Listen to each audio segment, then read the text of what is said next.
I was supposed to be in the studio with you today, but my flight got delayed for the strangest reason. What's that? Well, they came in, and we were supposed to take off this morning, and the pilot came over and said one of the sinks is broken in one of the bathrooms. And apparently there's some FAA regulation that if one of your sinks is broken, you can't take off. And so even though pretty much everyone on the plane agreed, we're fine to not wash our hands, we'll just be dirty and disgusting for a couple hours, and we'll get to our destinations. They had to bring in a maintenance crew, and that caused a 3-hour delay. Now was this one of those Boeing planes I keep reading about?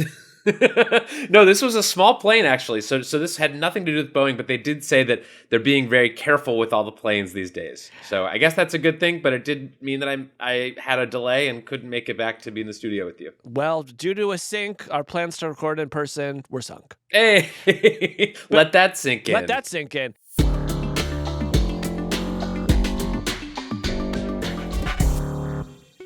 This week on the show, indie AI companies are falling apart. We'll tell you what's happening. Being a CEO sucks. Elon was right. It is like looking into the abyss and chewing glass. Then, listeners respond to last week's segment about teens and social media.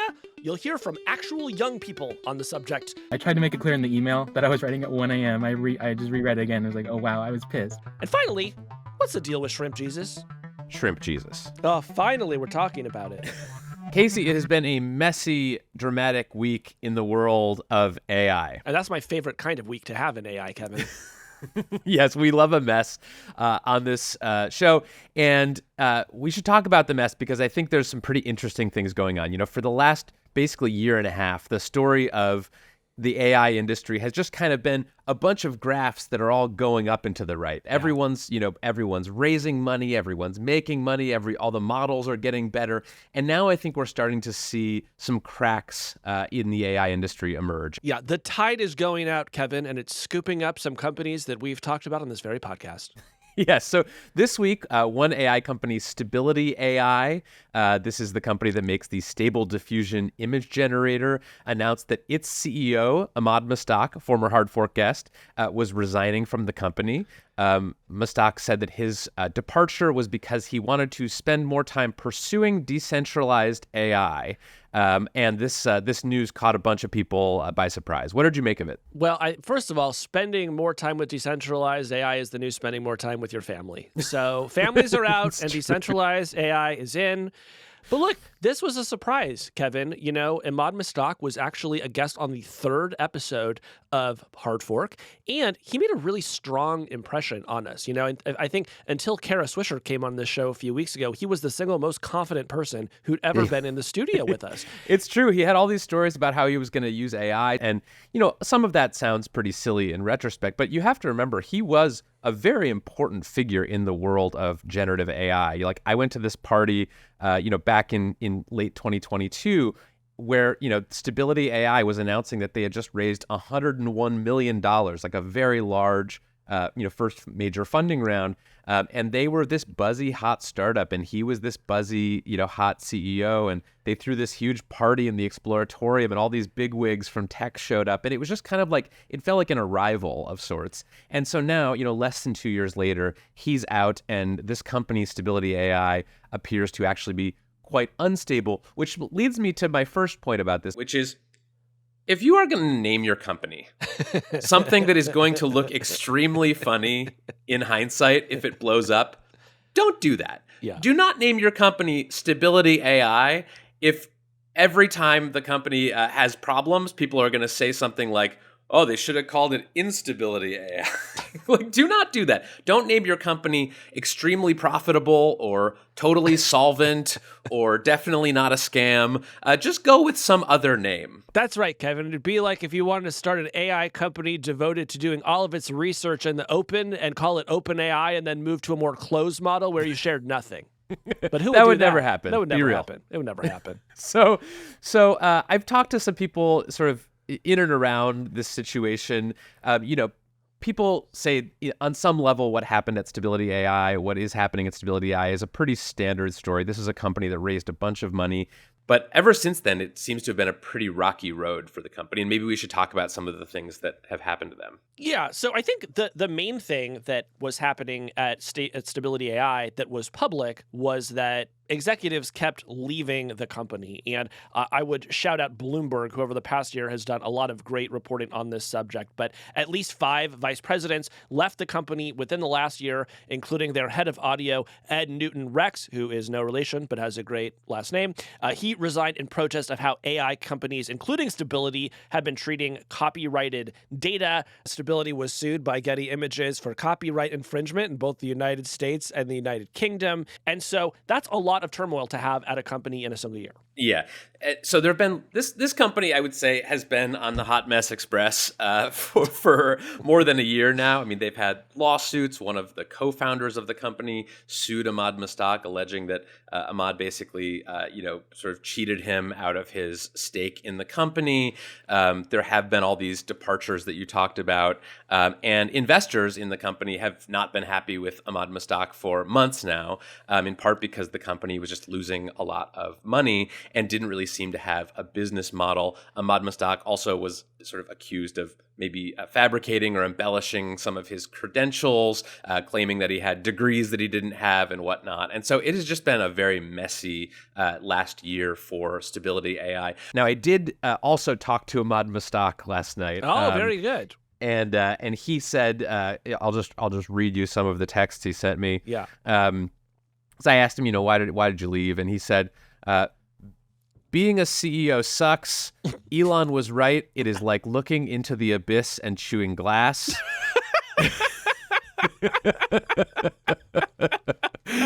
He also said, quote, I am not a normal person. It is impossible for me to do distributed instability, and I don't like being a CEO. So, I mean, points for honesty, man. Points for honesty. He also said, I asked him what his plans were in the future. He says, I'm going to do Indonesian and cancer models and the Web3 protocol to tie it all together. Yeah, that makes sense, and I don't think we need any further explanation of what that means. But Kevin, it strikes me that some people might be listening to this and thinking, look, this seems like a fun story, but I never used Stable Diffusion. Was it really even that big of a deal? So, Kevin, tell us a little bit about kind of what they were making and why, at the time, this seemed like a company that we would be mentioning in the same breath as an OpenAI or an Anthropic. Yeah, I mean, Stable Diffusion was one of the first, big image generation models when DALL-E and Midjourney were first coming out. It was quite a big deal, and Stability AI had this vision that was different than some of the leading AI labs. They were going to create these tools, language models, image models, video models, and they were going to release them freely. And people would be able to build their own versions. And this was they were pioneers in kind of the open source AI community. And they have built, we should say they have built some models that are quite widely used and that have fans, and people seem to like them. But they've also really struggled to build a business around that, because if you're giving your software away for free and you're not charging people to use it, that really eats away at a potential revenue stream. And so I wonder, if they ever had a plan to make money. They obviously they had some revenue. It's not like this company has never made money, but they were not making enough to satisfy their investors. And ultimately, Ahmad Mustaq ends up leaving the company. They've replaced him with 2 co-CEOs. And Ahmad, when I talked to him last night, seemed to think that the future of this company lies in kind of the media models, that they were not going to sort of compete with, GPT-4 and Gemini and all the text-based models, but that there was actually a lot that you could do to make money when it comes to image-generating models and movie-generating models. What do you make of that? Well, so, the case that I would make for stability mattering is that in 2022, I was able to get a Stable Diffusion model running on my M1 laptop and generating images just via text. Now, if you've done that using something like DALL-E on the web, that might not sound very impressive. And in fact, the images I was getting then do not compare to the images you can get today. But the fact that I could run the entire model on my laptop was one of those whoa moments. And Ahmad came on our podcast to talk about this a month before ChatGPT was even released. So sort of even before that sort of big bang moment for generative AI, they were working on the stuff. They were doing really cool things. So that's why I was sort of invested in what was going to happen in this company. And you've certainly shared enough reasons for why it didn't work out for them. But I would say it raises even more than that. And I think number one, Kevin, is just you cannot overstate how expensive it is to compete at the highest levels when you are competing against literally the richest companies in the world in Google and Meta and Microsoft. And two, you can't overestimate how hard it is just to get your hands on the infrastructure that you need to do this stuff, right? What often gets called compute. Do you have access to the GPUs that are necessary to train these next models? So I think just on those two axes alone, it's super hard to run a company. And then you throw in the challenge of, building a consumer business and a good product and going out to market. And yeah, you can see why a company might not realize all of its ambitions. Yeah, so I think on some level, this is sort of a standard business story. Startups fail all the time, even ones that raise lots of money, and there are management and leadership changes. But I think it doesn't help that they were sort of early in a market that has since become very, very competitive, with many of the largest companies in the world throwing billions of dollars into trying to train their own models. And it's just very hard to compete with that, even if you do have a ton of venture capitalists in your corner. All right. Well, so enough about stability. Is there another big, interesting AI company out there that's also going through it, Kevin? Yeah. So last week, Microsoft announced that it was hiring away 2 co-founders and a whole bunch of employees from Inflection. Inflection is an AI company that we've talked about a little bit on this show. They are best known for their chatbot, which is called Pi, which was sort of marketed as a more personal chatbot, like some compared it to like almost an AI therapist. This was a chatbot that I've used. It's good. It's pretty good. I would say it's not mind-blowingly good, but it was pretty good. And they had raised a ton of money from venture capitalists to build out future versions of their AI models. And they were run by these very experienced AI leaders, including Mustafa Suleyman, who was one of the co-founders of DeepMind. He is joining Microsoft as a bigwig in their AI division as part of this sort of announcement, along with many of Inflection's employees. This was a bombshell when it came out. Everyone I know who follows AI closely was sort of talking about this, gossiping about this, trying to make sense of it, because this was one of the highest flying AI startups just a year ago, and now they're basically being sort of dissolved and reconstituted within Microsoft. And we should say this is a bizarre deal, right? Because this is not Microsoft acquiring Inflection. They are not buying the company outright. Instead, they are basically hiring the majority of the staff and striking a licensing deal. Microsoft, according to the information, is going to be paying Inflection $650 million for the rights to make Inflection's models available through Microsoft's Azure cloud service.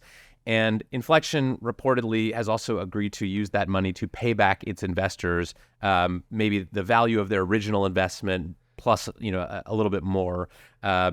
But this is a strange structure for one of these deals. Yeah, because not only are they getting paid out, but they also got to keep their equity in the company. So what is happening here? Well, essentially, Microsoft and Inflection are finding a way to pay off all of the investors in Inflection, so nobody stamps their feet about all of this. Microsoft gets access to all of the top talent at Inflection, or probably most of it. Inflection gets to continue on as a kind of husk of itself, so no one can say that Microsoft actually acquired the company, but Microsoft gets all of the upside anyway. And I have never seen a deal like this in Silicon Valley. Yeah, and some people I've talked to have described this as a non-acquisition acquisition. Yeah. Basically, it's not easy to acquire a startup if you are one of the biggest tech companies. Regulators in the U.S. and Europe have placed a lot of scrutiny on tech acquisitions, especially by the biggest tech companies. And so I think there is an assumption if you are a big tech company looking to buy a smaller tech company, that you're not going to be allowed to do that, or at least it's going to be challenging, and regulators are going to challenge your right to do that.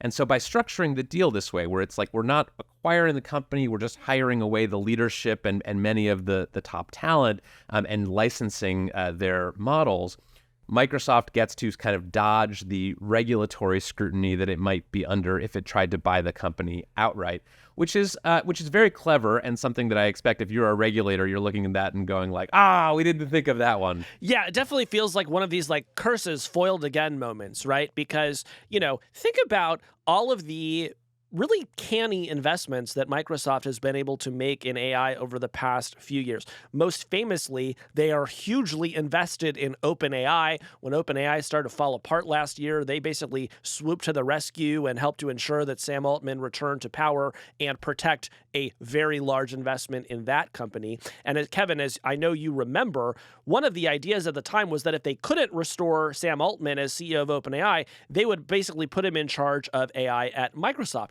Well, fast forward to today, and now they still have that investment in OpenAI, and they just went to hire one of the biggest players in the space, the guy, one of the co-founders of DeepMind who founded Inflection, and now he's going to run AI at Microsoft. So they have really hedged that bet. And as if that weren't enough, they're also invested in Mistral, which is a very hot French AI startup that has just a huge pedigree of people that worked at all the big AI companies before it. So essentially, whoever wins in AI, Microsoft is just poised to reap a huge amount of the upside. Yeah, somebody I talked to this week described it as sort of Microsoft's attempt to do a land grab, basically to spend a bunch of money to get all of the best AI people and companies and models sort of under their roof, or if not officially under their roof, then at least to take stakes in them or to be their cloud provider or something, and that they are sort of making a sort of they're using this moment when there is some weakness in the industry, when a lot of these companies are not making money yet, to just hoover up all of the talent and all the resources that they can. Yeah. And so how do we feel about what Microsoft is up to here, Kevin? I mean, I think it's smart strategically for them. Obviously, they now know after what happened at OpenAI last year that there are downsides to being a minority investor in an AI company. You don't control it. Microsoft now does have an observer seat on the OpenAI nonprofit board, but they are not really in control of that company. And that's, by design, they structured that deal in a way where they wouldn't get majority control, presumably for some of these same antitrust and regulatory reasons. But yeah, if you're them, you do have to be looking at what happened at OpenAI last year and saying, well, we better have a plan B and a plan C if something happens to that investment. And so I think this move, hiring away Inflection, is a good way to sort of create an insurance policy for themselves if something does happen at OpenAI. But you wrote a newsletter this week that I thought was interesting that I want to talk about, which basically said that these two stories, the Stability AI leadership transition / basically unraveling, and the Inflection quasi-acqui-hire by Microsoft, are sort of part of a trend that we're seeing a sort of faltering of what you might call like the sort of middle class of AI, these companies that are not the Googles, the Microsofts, the Metas, that are sort of one tier below that they're really struggling. So explain what you wrote and what you meant by it. Yeah, well, look, when generative AI first hit the scene, there was a lot of optimism that this was going to be a moment in the tech industry akin to when the App Store first landed on the iPhone. And all of a sudden, you had a platform that could support all these new kinds of businesses, whether it was Uber or Dropbox or mobile gaming. All of a sudden, entrepreneurs just had access to this giant new global market and could invent a bunch of new stuff.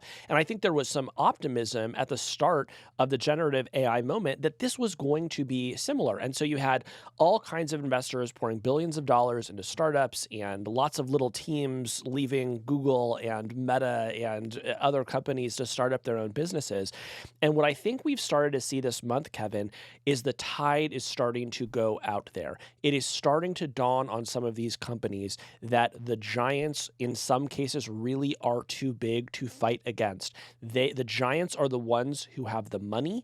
They have the computing power. They have all of the resources necessary to train those large frontier models.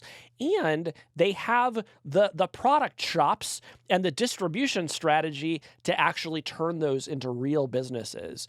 And I think you've seen companies like Stability and Inflection take a swing at doing all of that themselves, of trying to advance the state of the art on the tech side while also building a business, maybe building a big consumer business.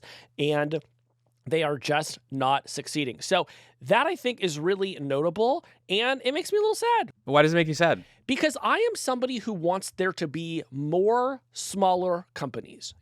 I don't think that the ideal state of the world is one where there are 4 or 5 tech giants. I think it's one where there's lots of medium-sized companies who are all competing, who are giving a lot of choice to consumers, who are not, dominating the landscape.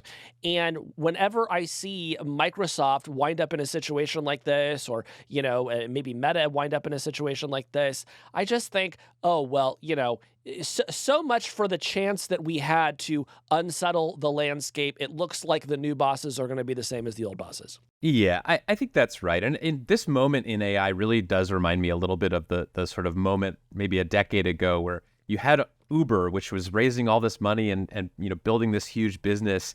And then you had all of the kind of Uber wannabes, the Uber for X, right? Uber for laundry, Uber for dog walking, all these different sort of flavors of the same fundamental business model as Uber pioneered with the kind of gig worker.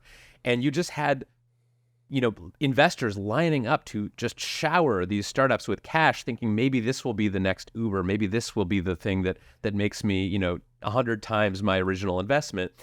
And most of those companies failed, and it wasn't for lack of trying. It just the sort of nature of the venture capital business is that you kind of spray and pray, right? You shower a bunch of different startups with money. Most of them fail, but the ones that succeed, make enough for you that it pays back for all of the losers. So I think that's really what's happening here in AI. Investors are just kind of throwing money at anything that looks like it might have a pulse, that it might have a chance of getting that product market fit and making money. And I don't think they're going to be too dissuaded by some failures along the way because they pretty much expect it. I think that's right. Now, I talked to somebody at one of these companies after my column this week, and they said to me, look, what you're seeing actually could be a temporary phenomenon.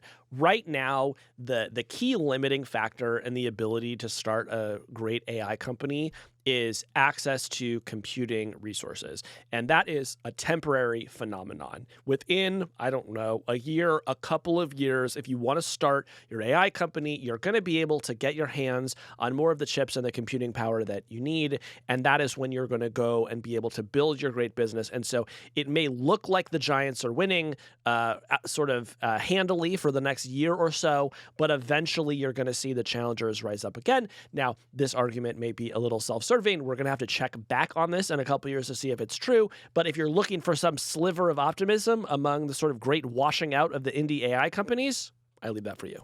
Yeah, and I'll find a little bit of optimism, at least if you're a small or a medium-sized AI startup here, in that the big money trucks have not really started to arrive yet. We've seen a ton of funding come into AI startups over the past year or two.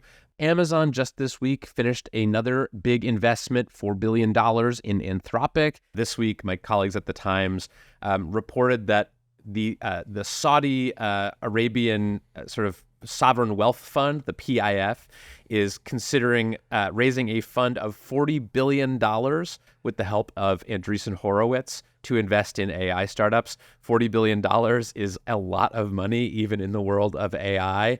So I think we are going to see another wave of kind of institutional investors who are desperate to get in on the AI boom, just funding tons and tons of startups. That money is not all going to go to Microsoft and Google and Amazon. Well, I'm disappointed to hear that Saudi Arabia is investing in that and not journalism. It would be great to see $40 billion go to critical reporting of that regime, but maybe next time.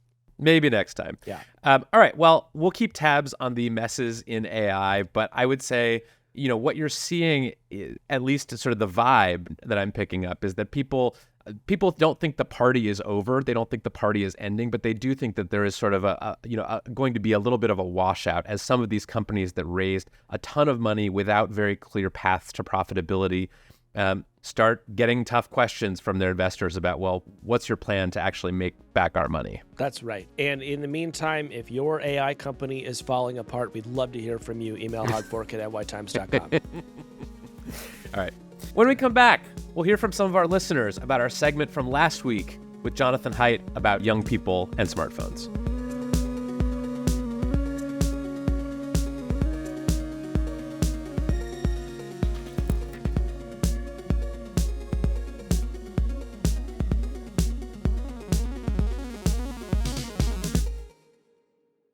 So, Casey, last week we talked with Johnathan Haidt, the social psychologist and author, about how smartphones and social media are affecting young people. But for God's sakes, I don't want my children, especially at the age of 10, 11, 12, to be anywhere near these platforms. TikTok is just so addictive. It is warping their development. So the costs are just enormous.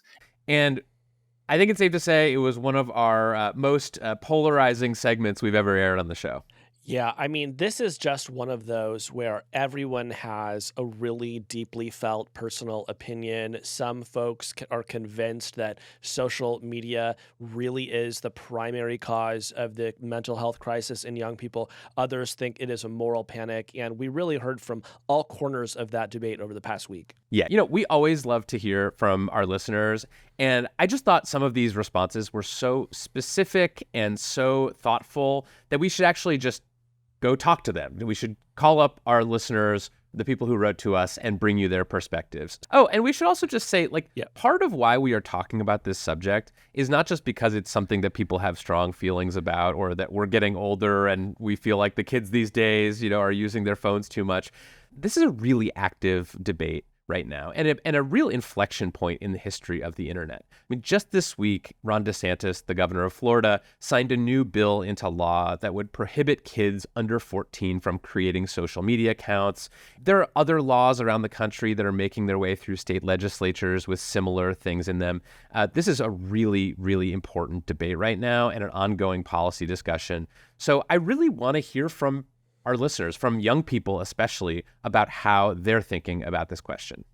So first up, we're going to talk with Jordan Lucero. Jordan is a high school junior who sent us an email pushing back against some of the arguments he heard here last week.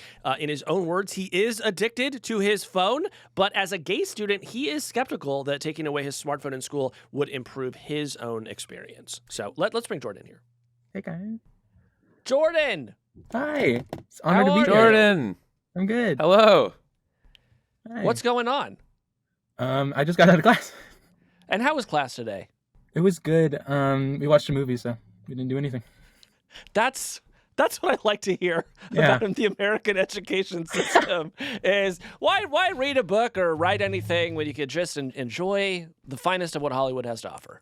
Mm-hmm. Well, hey, thanks for hopping on with us. Last week we interviewed Johnathan Haidt about his new book, and we got some really great emails. And yours struck me. Something I have talked about on the show is being worried that if we take social media away from kids, it could make life harder for LGBT kids in particular. Talk to us a little bit about that. Why don't you like this idea of taking away phones in schools? The clearest thing, I tried to make it clear in the email that I was writing at 1 a.m. I just reread it again. I was like, oh, wow, I was pissed. But still, if our teachers don't trust us as people to manage our time, it completely changes the dynamic of the class, I think. If we need to look up something that we didn't get, we missed a note or something, and it helps us learn better. So, and if a teacher just takes that away, it just kind of rubs us the wrong way. And if I don't have friends in the class, it's just kind of miserable. And it's just the basic thing around respect. Right. Well, so explain this a little bit, because, when I was in high school, if I didn't have a friend in the class, I would just sort of have to talk to whoever was around me to entertain myself. But you have a smartphone, so you told us that you actually just sort of text people who are not in your class during class. Tell us how that works. So I have so many group chats, and it helps I'm very dependent on them, because a few weeks ago when AT&T was out, I couldn't text anyone for 2 hours, and it was honestly, I had no idea I was that dependent on having constant access of just saying whatever I want. So it helps me just Right. put my thoughts into words, and it just helps me feel better about what I do every day. Now, some people might hear that and say, I don't know, Jordan, that sounds like that must be pretty distracting during class. And, I know in some of your classes, you just have to watch a movie, so it's probably fine. Yeah. But, presumably there are ones where there are lectures and homework and stuff. So don't you feel distracted by your smartphone all the time in class? Definitely, and I should be a lot better at managing it. But mostly in my classes, most people are focused, and they're using their phones to either reply to a quick text, or they might be scrolling through, but they're not doing it during class. They're doing it in off time, so it's not hurting anything. I wouldn't say they're missing anything at all. And sometimes my phone helps me, like if I have to look up something, I'm able to do that. And Right. if we're doing downtime and I see another teacher post an assignment, I'm gonna get a start on that. I'm doing emails. I'm managing the other clubs that I'm in. I'm doing all this stuff. I'm not just scrolling through brain rotting. I'm just like how you guys use your phones to do things. We're also using them as a tool to get things done. Well, Kevin mostly uses his phone to rot his brain, but I think it's actually really inspiring how you use it, and I'm hoping he takes a couple of notes from you. Yes, teach me your ways. Jordan, do you, this is a little off topic, but do your group texts have names? Because one thing I have heard is that teenagers' group chat names are totally unhinged. Okay, we have Bussy Bees. You can cut all this out. It's perfectly. Oh, now that I see all of them, I guess they're all kind of insane. I never thought about it. So we have Bussy Bees because one time I misspelled Busy Bees. Peach emoji, just that. This is not important. Be who you are, and Badussy Buzz. Wait, what was the last one? Badussy Buzz. Badussy Bus. Yeah. Kevin, what? You don't have that group chat yourself? Wow. We have so much to learn. Okay, just a couple more questions. Jordan, one thing you have me wondering is like, I can understand why the internet is useful to you. You want to look up facts. Like all of that makes a lot of sense to me. When we were talking to Haidt, he tried to make a distinction between the internet and social media and said, look, internet access is fine. You want to get on your laptop and look stuff up. That's fine. That's like not hurting anybody. But it's this sort of the social media of it all where you're expected to take pictures of yourself and there are like counts underneath. And maybe it makes you feel self-conscious about your appearance. That is the really harmful thing. Like, do you have thoughts about the kind of social media in particular and what it might be doing to your school? I think it's really a net positive, but that's the thing. He tried to like distinct between the internet and social media, and they're so now intertwined that you can't really make that distinction anymore. Like if I want to get the news, even though I probably shouldn't, I'm doing that on something like Threads or Twitter. And that's just one example of what's so intertwined. I'm curious, again, there's this big push to take away social media from kids, especially kids younger than 16. And I just wonder, as a gay student, how you think that would affect LGBT students. It would really harm like the self-discovery process, I think, and finding a healthy community. I was on Twitter at age 9, which is absolutely insane. And it taught me, and it's for the better. I've been lucky enough to have that experience, where it's a healthy experience. But wait, what were you doing on Twitter at age 9, Jordan? Were you dunking on people? No, my Minecraft like YouTubers, they like follow me on Twitter, and I would just do anything. And I just so you were tweeting at Minecraft YouTubers. Yeah. Okay. But it helped me see a large variety of viewpoints about a lot of social topics that would just be on trending topics like every day, and it taught me a lot more about the world, and it's made me a better person for it. Yeah. Process. So am I hearing you say that like you feel like social media helped you come to a sort of very positive self-understanding? Yeah, definitely. Yeah. And then my last question was just whether you're doing anything at your high school to get the word out about Hard Fork. I'm going to post this on my Instagram story if you guys put it in the show. Well, this is fantastic. I truly, like, your email meant a lot to me. I had a great time talking to you, and thank you for indulging our questions. Yeah, thank you both. Thank you, Jordan. Awesome You're talk. inspiring me to come up with funnier and more unhinged names for my group chats. But so for that alone, baby. I'm grateful. Good to talk to you. It's been an honor. Thank you, guys. Next up, we're going to talk to Maya Rayle. Maya is not a teen. She's 24, but she wrote in to talk to us about this issue, and she pointed out that the things that our conversation with Johnathan Haidt might have overlooked is how valuable social media can actually be for students, and in particular for student athletes. She's an athlete. She runs track and field, and in her experience, social media has been an important way for female athletes, especially to get opportunities related to their athletic accomplishments. Maya, where are you joining us from today? So I'm actually in California. I'm on the Wisconsin track team, and we've got a race in like the Bay Area this week. So you're in our neck of the woods. I am, yeah. Welcome to town. We hope you're having a good time here. So, Maya, what has been the value of social media in your life as a student athlete? I think it's like a really nice way for me to figure out like what different accomplishments people are having, and like just get news about like, you know, who ran a fast time, like what athletes I should be following, learn a lot about like what's going on in different people's lives. And tell us what kind of athlete you are. What's your sport? So I'm a runner. I run the mile 1500 meter 5K. Cool. Awesome. So further than Kevin runs in a typical day is what it sounds like. Hey, you don't know that. I don't Probably know. faster, but maybe not further. I also think that, you know, part of what you're bringing up here is that if you're a really serious young athlete and you want to compete at the highest level, you know, Division I, you want to go pro, you might actually be at a disadvantage if you're not posting on social media, even from the time that you may be a freshman in high school. Does that sound right to you? I think that's absolutely correct. I think that, so I don't know how much the listeners know about NIL, but that's name, and image, and likeness.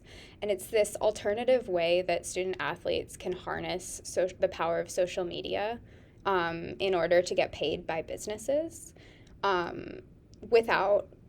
It can be really important. I mean, there's a lot of inequality in it, but this is like an opportunity for a lot of female athletes and male athletes as well to just like have more of a platform than they otherwise would have, get monetary gains from it, which they can't get directly through their schools. And so this can be a pretty important financial aspect for certain athletes. Yeah. Now, I think my guess is you would agree that for all of the benefits that you just raised, which I think are very real, social media can be a double-edged sword. And I wonder if you have seen the flip side of it in your life. Are there people in your life who you feel like social media has contributed to anxiety or depression, or has just kind of, you know, made people really upset over the years? Oh, I mean, absolutely. I think the like body image side of it can be super damaging to people. I mean, I think that there's also just these like echo chambers and rabbit holes where like as soon as you pay attention to one thing, it just feeds you more and more of that. And you can see the different ways that these algorithms definitely can influence you in that way. So, Maya, if you don't think that we should heed Johnathan Haidt's recommendations and keep smartphones away from kids until they're in high school and social media away from kids until they're 16 or older, if you don't think those are the solutions, what do you think should be done, if anything? Or do you think this is all basically being this is just sort of a scary narrative that adults are telling about kids these days, and we should just let the kids do their own thing? Oh, it's tricky. I mean, I feel like I don't have the answers to it. I think it's really complicated. I mean, I guess like I kind of thinking about it a little bit like drinking, where like the types of parents that restrict their kids, you know, like you can't have a sip of alcohol, like you have to stay in, like you can't do any of that. Like as soon as they graduate, as soon as they leave, like 18, what happens when they get to college is that they just go way overboard. And I saw that like so many times that like the people with the strict parents that didn't give them any freedom, it just didn't go well. And so I think that parents should be able to trust their kids. Like, you know, maybe a 12-year-old shouldn't be on social media, but like a 15-year-old, I mean, that's mostly a real human being at that point who can make their own decisions. Right.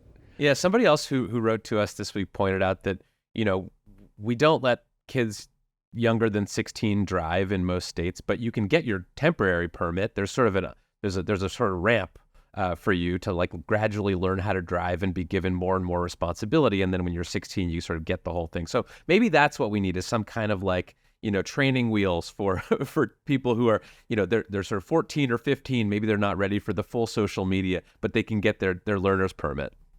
Yeah, I like that idea a lot. I think that totally makes sense. Yeah. Maya, when did you create your Instagram account? How old were you? I was probably 11 or 12. Okay. And the reason I'm laughing is that you're not supposed to create an account till you're 13. Would you say that Instagram threw up any roadblocks to be like, hey, sure seems like you're 11?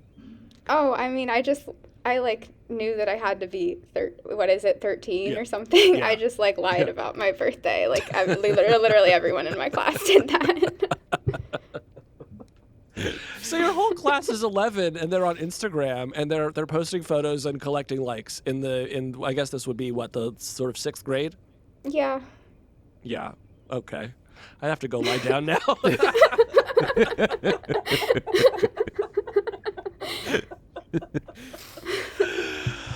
Oh, I mean, here's what I appreciate about this discussion. You've hit on this tension that is unresolvable for me, whereas I think it's very clear that social media is hugely beneficial to some young people, and I think that it has very positive effects for them.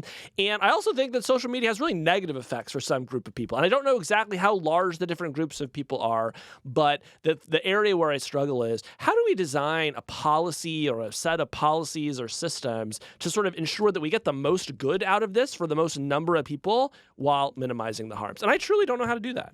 I don't have the answers to that either. I don't know. Maya, that's why we brought you on the show. Yes, you're supposed to give us all the answers. I mean, I set time limits for myself, and sometimes that works, but sometimes I just ignore them. But yeah, Right. yeah, I don't know. I mean, it's definitely tricky, but I think it's part of the world that we're in right now is that you can waste so much time on your phone or on your screen, and learning those skills of being able to not do that, whether you're 15 or 18 or 40, I think it's difficult no matter what. Well, it's great to talk with you. If you do come up with a solution to this problem, we hope you'll call back. But in the meantime, we hope that you have a great meet this week. Yeah, have a good meet. Thank you so much. Next up, we're going to talk to Jack Campbell. Jack is 20 years old. He's in college, and he wrote to us with a really unsettling account of how frequently in his life he has learned that a friend or acquaintance of his had attempted suicide. He wrote to us, quote, "I've not experienced childhood in any other decade, but from what I'm told, this was not the situation of 20 or even 30 years ago." Now, we should note, if you're in crisis, please call the Suicide and Crisis Lifeline at 988, or you can contact the crisis text line by texting TALK to 741-741. To learn more about Jack's experience, we give him a call. Jack. Hey, how you doing? Good, how are you? Good. Sorry about my kind of barren dorm wall.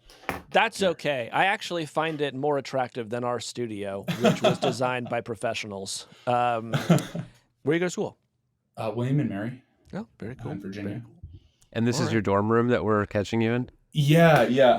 This is my little. I'm a resident assistant, so this is my little office area, and then I've got the sleeping area over there. What is being an RA? When I was in college, RAs mostly would, give out condoms and tell people not to be so obvious about smoking weed in the dorms. What are your main duties? It has not changed, and sometimes I have to do a little pizza party occasionally. Well, first of all, thank you for writing into us. You sent us a really touching email, and maybe we could just start by having you talk about your reaction to when we talked to Johnathan Haidt last week and his thoughts about maybe taking social media away from young people. What has your own experience been here? Yeah, the social media, kind of as you guys have said, has been obviously a huge part of my life, and I've been on social media since I was 11, 12, and I've had an iPhone for forever, and it's worked out great for me. I'm in college, and I like to think that I'm doing relatively well and all that. But those the data that Johnathan Haidt kind of brings up about um, rates of depression and rates of suicide and all that, those data points are my friends, and it's one of those things where I think that his proposed solution of preventing people from creating accounts specifically, I don't think that it's gonna be harmful if you're just allowed to like see, look but don't touch until you're 16, and I think it's something that we really do have to do something about. Clearly, it's clearly a crisis. Yeah. Have you had friends or people who you're close to who have had serious mental health struggles that you or they would attribute to use of social media? Definitely, 100%, multiple. And I don't think that you can get away from the fact that so many of our interactions these days are mediated by these online platforms and these social media and stuff like that. Can you say a little bit more specifically about what aspects of social media do you think are contributing the most to depression and the desire to self-harm?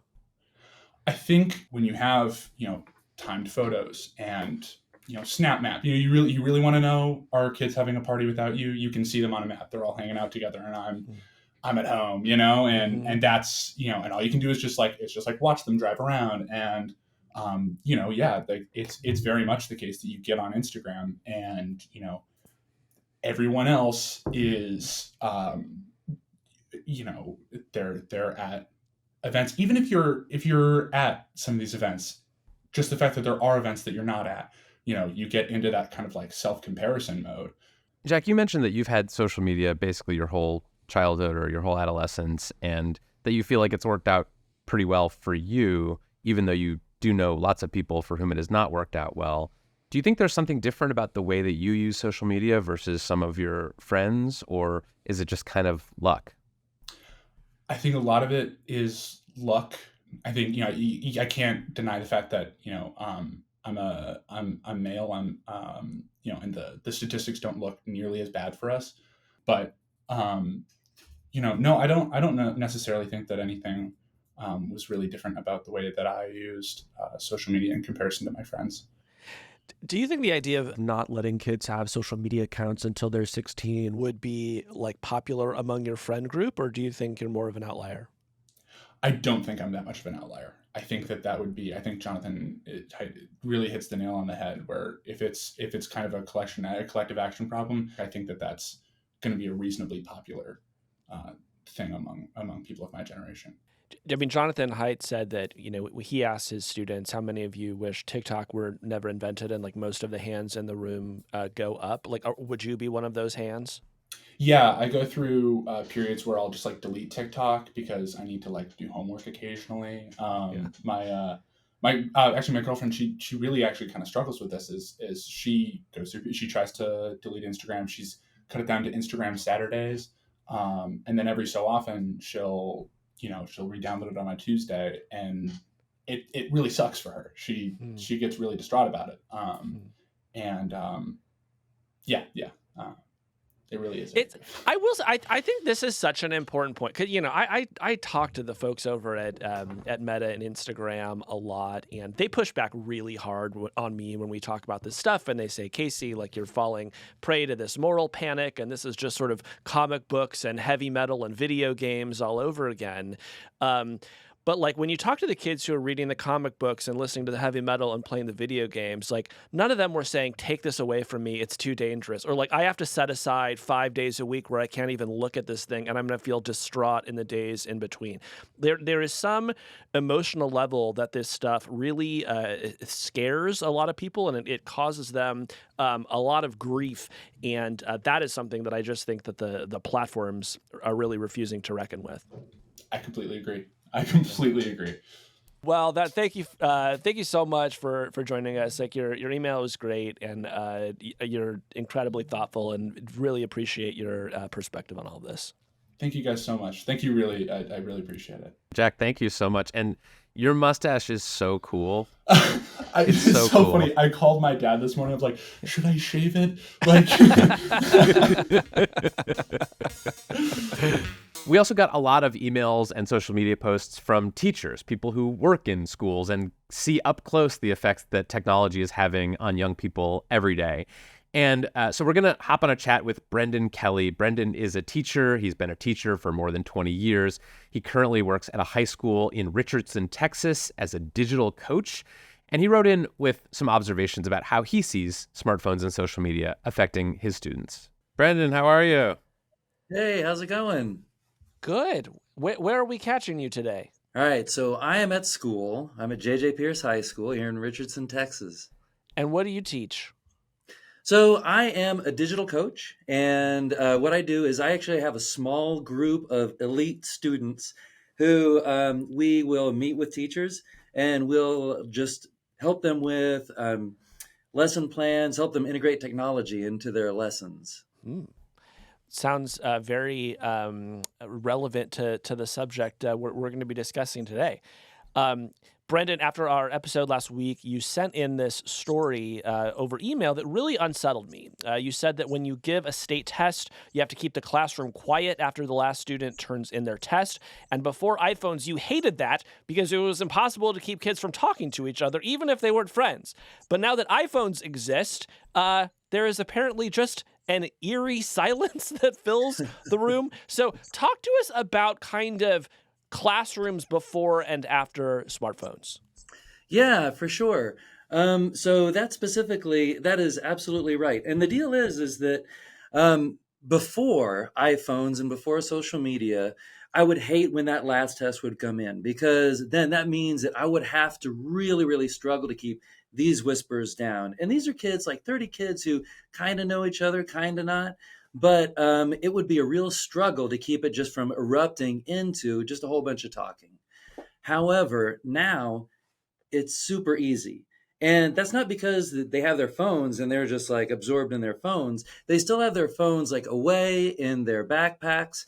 But the problem is that I don't know if it's like a lack of motivation or it's a lack of skills or what it is, but a lot of the times they'll just kind of sit there and wait for those phones. And so it's really easy to keep them from talking to each other because there's not a lot of motivation for them to talk to each other in the first place. So your school is not a school that bans students from carrying their phones on them during the day. Does your school have any rules about how students can use smartphones? It does, yeah. So the deal is that, like, theoretically, they are supposed to get or not have their phones out of their backpacks until lunch, and then they can use their phones during lunch, and then they have to put them away. Now, we do have some pilot schools who are doing a pouch program, like your guest talked about before. And at first I thought, well, that's ridiculous, because what they do is they'll take a broken old phone, their brother's phone, and then they'll put that in the pouch, and then they'll say, all right, let's go ahead and seal it up. And, and then that's fine. And then they're still looking under the table. But, actually, take my BlackBerry. You can lock that up. Yeah, right. Exactly. What is this flip phone? So I did not believe in it at first, but I will say I talked to a teacher who, is in a class where they're using that, or is in a school where they're using that. And she says that the kids are not only doing it, but they're kind of happy about doing it. Because, and I think like your guest had talked about this before as well, is that it leveled the playing field. Like, okay, everybody's doing it. Everybody is like off of social media in my school. I guess I'll do it too. She actually gives them bonuses, like when she sees that the phones are in the pouches are like sealed, and everything is great. And she says she gives a lot of bonuses. That's interesting. Extra points for tests and stuff like that, or cash? Oh, we're teachers. Yeah. Kevin, where do you I don't know, candy. I don't know. There are lots of ways you can give a bonus. Teachers are just passing out $100 bills over They're here. giving us cash. They're like, hey, can I borrow a? No, it's yeah. But Brandon, this is really interesting because what you're saying is that it seems, at least for some of the students in your district, they really are looking for an excuse to not have their phones around. And as long as no one else in their line of sight has their phone out, it makes it okay for them to focus on whatever they're supposed to be paying attention to in class. Yeah, for sure. And like I've been asking around, like, kids, okay, tell me your opinions on phones, social media, and it's pretty much 100%. That we understand that it's bad, and we also use it for, like, I talked to one kiddo today who was saying that she uses it for like anxiety, to calm her anxiety. She floods her feed with, like, she follows all sorts of positive folks. And when she gets a little anxious, she takes out that phone, reads about, it's all going to be okay. This is a moment and this will pass. And then she puts it down and she's good to go. It's a little bit of like self-medicating. But I think that, like, that's the key, is that we, anytime you're fighting against human nature, you're going to lose. You're fighting an uphill battle. And so instead of just saying, all right, that's it, we're pretending that phones don't exist, I think we need to teach intentionality behind it. Right. I totally agree. I mean, I agree as well, but I think, what Johnathan Haidt would say is that it kind of doesn't matter if you teach kids to use these phones intentionally, just because social media in particular is just structured in a way to make you think about it constantly, to drag you into rabbit holes, to make you feel self-conscious about your appearance. And so even if you want to use it in a positive way, you might struggle to do that. So, Brendan, I just wonder kind of what your view has been overall of how students in your district are using social media. If you have a view, sort of, does it feel like a net positive, a net negative, more mixed? What is your sense of how it's playing out? I feel like it's really the old story. I feel like there's good and bad about it. Like I said, I've been talking to a lot of kids, and I've heard the same thing now that I've heard, like, 5 years ago, is that, like, I know that I shouldn't be on this phone for this long. I have talked with kids who, over the summer, had 18 hours of TikTok daily. Oh, God. That's too much. And she was like, but that's okay. Now it's just down to 10. And so, like, that's the thing, is that we understand that there's, like, that it's addictive, and it is, for sure. I mean, Dr. Haidt said that, that if you ask them, do you wish it never was created? Like, ask people, as students, do you wish it never was created? They say yes. And, I'm definitely in that camp as well, but it is created. And I think, yeah, it would be great if we could do things to rein it in, for sure. But we also need to teach the ability to, like, it's really the ability to put it down. I think that's a big thing, is the ability to disengage. Mr. Kelley, thank you so much for your time. Really appreciate it. And if you wouldn't mind being my digital coach, there are moments where I would need one. Hey, I've reached peak digital coach talking to you guys. I can't even believe it. Thank you guys so much. I'm having this problem with my printer. Maybe you could. Oh, don't even talk. Don't even start, please. We've had too many problems today. You don't even know. You've just triggered me, and I need to go take a nap. Brendan, I'm gonna email you privately to tell you what you should charge Kevin for digital coaching, because I know what he can afford.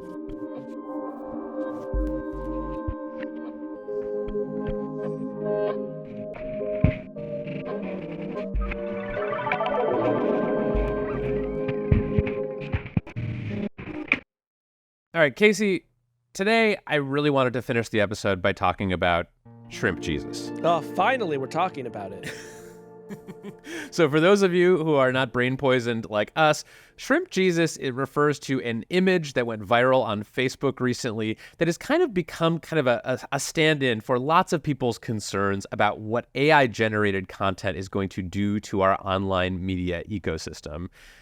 Shrimp Jesus, just to describe the picture a little bit, it is an image or maybe a series of images. There's sort of a theme of Shrimp Jesuses. The plural is actually Shrimps Jesus. Shrimps Jesus. Facebook is flooded with Shrimps Jesus. Yes. Pretty much what it sounds like. It is a sort of image of a figure of Jesus Christ who appears to be floating in water and is made out of lots of shrimp. Yeah, I mean, Kevin, we all remember where we were when we first saw Pope in a puffer coat, right? Yes. This was one of course. of the first AI-generated images to really make the world stand still. Picture of Pope Francis sort of in what appeared to be this very cool, very fashiony, white, puffy winter coat. But we're now in a moment where it seems like every day when people are opening up Facebook, they're seeing some new uncanny thing, some new eerie thing, and it all really crystallized with Shrimp Jesus. Yeah, so this was first reported on back in December by 404 Media. They highlighted the fact that a bunch of AI-generated images had gone viral on Facebook. Lots of men kneeling next to very realistic wood carvings of dogs for some reason. And in most cases, these images were being shared alongside captions like, "I made this with my own hands." And basically, people would just leave comments saying like, "Wow, that looks great." In fact, a post with an AI-generated image was one of the 20 most viewed pieces of content on all of Facebook in the third quarter of last year. It got 40 million views. So this month, two researchers, Renee DiResta and Josh Goldstein from Stanford and Georgetown, respectively, put out a report that used Shrimp Jesus as sort of its lead image. But the report is really interesting, and I thought we should talk about it. It's called How Spammers, Scammers, and Creators Leverage AI-Generated Images on Facebook for Audience Growth. This is a preprint that they put out. And basically, they are exploring the ecosystem of AI-generated images on Facebook and why some of these pages are posting these, to my eye, very obviously fake images. Well, and what do they find? So according to them, they looked at 120 Facebook pages that posted at least 50 AI-generated images each. The pages had an average follower count of about 129,000. The pages are called things like Interesting Planet or Love Baby. And a lot of them are of like kids standing next to very impressive creations, like a huge decorative cake or a sandcastle that's like more realistic than any sandcastle that has ever been created. And I guess one question that I had about this is like, do the people who are sharing these things actually understand that they are not real? What do you think the answer to that is? I think there's probably a lot of gullible people out there who just, see these things and think, oh, this is real. How impressive is that? I also think there are people who probably don't care. I've had this experience recently. I've logged onto Facebook, and for some reason, Facebook thinks that I'm really into cabin core. These like beautiful images of cabins in the mountains, very cozy and beautiful. My first thought is always like, is that real? Does that beautiful cabin actually exist? And a lot of the times the answer is no, it doesn't. It's just being created for the purpose of getting attention and engagement. You're telling me that they're not just posting these images to try to grow awareness of the teachings of Shrimp Jesus? Maybe some of them are, but some of them are also linking to, e-commerce stores and, pretty low quality news sites. These are basically just, sort of the thing that they will dangle in front of people to get them to like or subscribe to a page so that they can feed them stuff that's going to make them money or benefit them in some way. So in other words, Kevin, it sounds like this is the latest iteration of a very old technique, which is you try to come up with the most universally appealing images imaginable, like baby animals has often been a very popular one. And you grow the following, and then once you get it to a certain size, you sell the page, and then people just start raining spam on these poor, unsuspecting baby animal lovers. Right. So Meta does have policies that are pretty new about AI-generated media, but Facebook does not appear to be enforcing these rules very consistently. And they're basically saying, well, look, we're working on tools that can automatically detect AI-generated content, but this research project at least suggests that they're not having total success. Yes, I think that is what the study suggests. I think there's sort of like two avenues to pursue here. One is like, yes, it is obviously bad for scammers to come along and grow these pages and flip them, and I'm sure that Meta will, try to fight back against that as best as it can. Although, at the end of the day, there's never going to be anything that stops somebody from creating a page that gets popular. That's kind of what the whole site is set up to do, right? The trickier question, I think, is how do we feel about these images in general? How do we think about them as items in the feed? What are they doing to our kind of general sense of reality? So do you have like an emotional reaction to the flood of these images disconnected from the kind of scam of it all?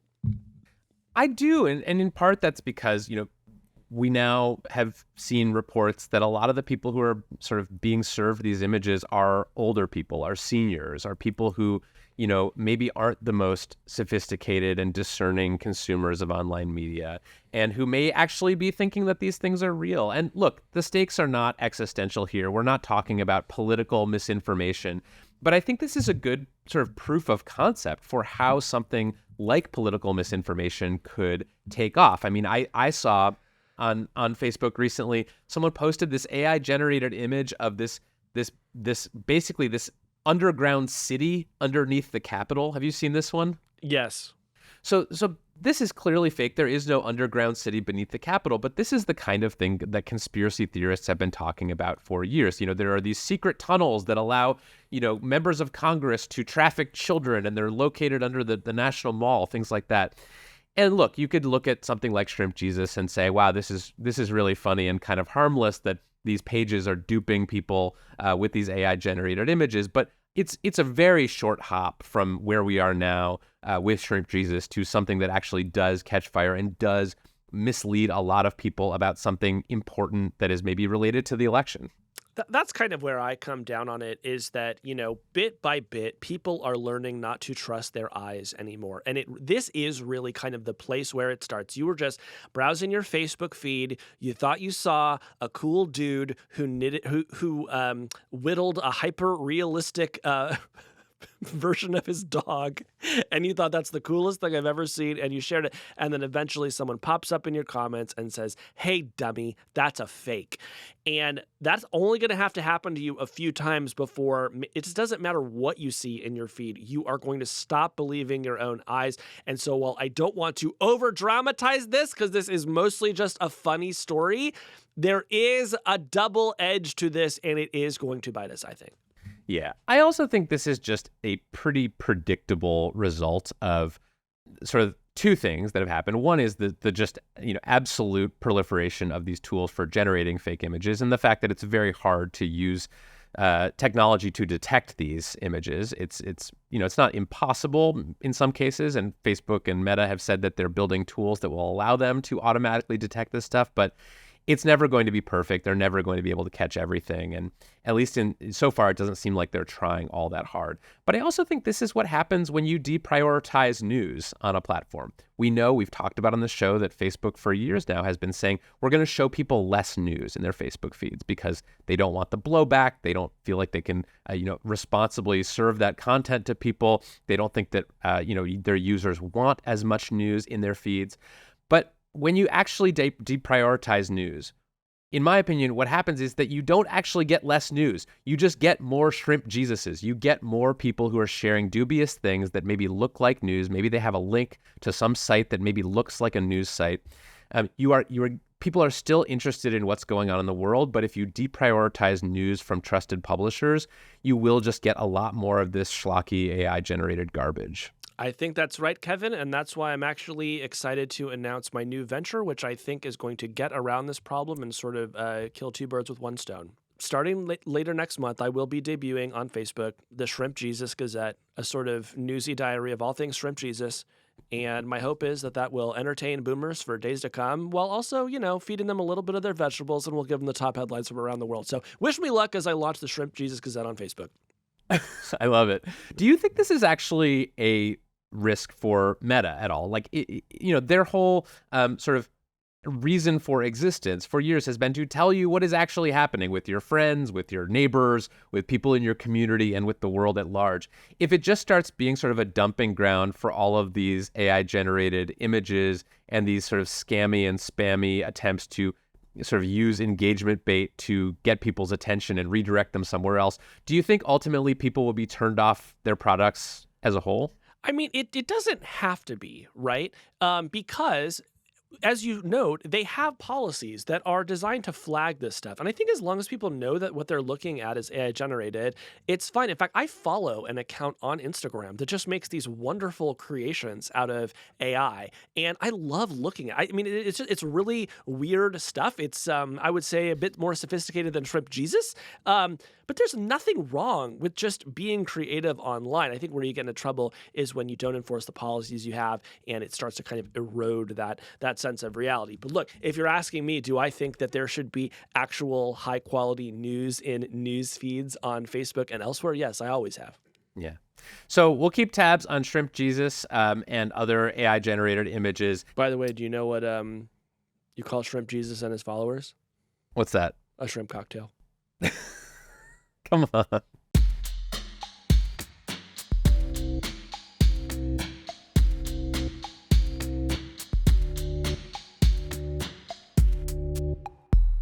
All right. Also, can I just say, I love our listeners so much. I loved every single one of those people, and we're so blessed to have listeners that are that cool. It's true. We're recording.